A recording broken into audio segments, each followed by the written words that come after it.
രാഷ്ട്രപിതാവ് മഹാത്മാഗാന്ധിയുടെ സ്മരണയിലാണ് ഇന്ന് നമ്മുടെ രാജ്യം. മഹാത്മാഗാന്ധിയുടെ 156-ാം ജന്മവാർഷിക ദിനമാണിന്ന്.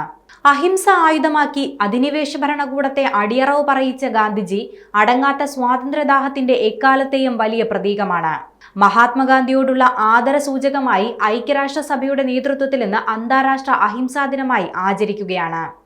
എന്റെ ജീവിതമാണ് എന്റെ സന്ദേശമെന്ന് പറയാനുള്ള ധീരത തന്നെയാണ് മോഹൻദാസ് കരംചന്ദ് ഗാന്ധിയെ മഹാത്മാവാക്കി മാറ്റിയത്. സത്യാഗ്രഹം ഗാന്ധിജിക്ക് സമരമാർഗമായിരുന്നു. പോരാട്ടങ്ങൾ അഹിംസയിലൂന്നിയായിരുന്നു. ജീവിതം നിരന്തര സത്യാന്വേഷണ പരീക്ഷണമായിരുന്നു.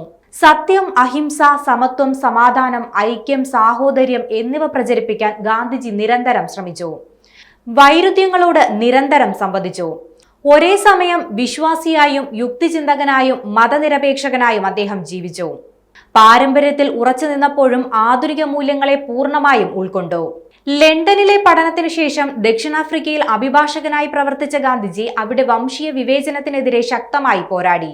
1915 ഇന്ത്യയിൽ തിരിച്ചെത്തിയ ശേഷം ബ്രിട്ടീഷ് ഭരണത്തിനെതിരെ ഗാന്ധിജി നടത്തിയ പോരാട്ടങ്ങൾ ചരിത്രത്തിലെ നാഴികക്കല്ലുകളാണ്.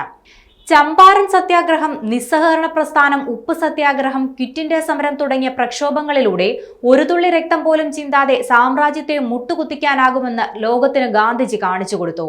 ഗാന്ധി ജയന്തി ആഘോഷങ്ങളുടെ ഭാഗമായി രാജ്യത്ത് വിവിധ ഭാഗങ്ങളിൽ ശുചിത്വ ക്യാമ്പയിനുകൾ നടക്കും. പ്രധാനമന്ത്രിയും രാഷ്ട്രപതിയും അടക്കമുള്ള പ്രമുഖർ രാജ്ഘട്ടിൽ പുഷ്പാർച്ചന നടത്തും. ഗാന്ധി ജയന്തി ദിവസം ജനങ്ങൾ ഖാദി ഉൽപ്പന്നങ്ങൾ വാങ്ങണമെന്ന് പ്രധാനമന്ത്രി ആഹ്വാനം ചെയ്തിരുന്നു.